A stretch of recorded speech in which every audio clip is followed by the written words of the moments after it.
Hey friends, if you encounter the 408 error, the timeout error while trying to access a website on Windows, then please watch this video. I will guide you through the resolutions.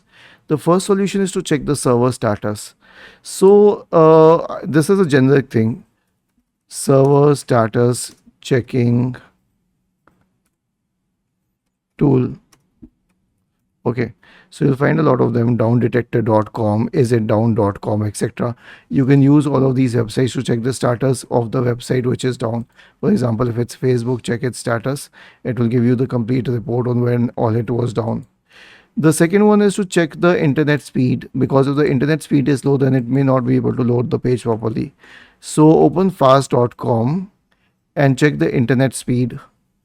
The next solution is to try a different browser, though it will really help in the 408 case, but you can still try a different browser just in case it works.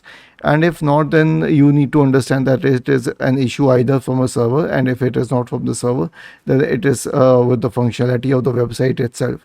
You cannot do anything about it locally on your computer, and all that you can do is wait. So I will mention it in big cap letters, wait. Was this helpful?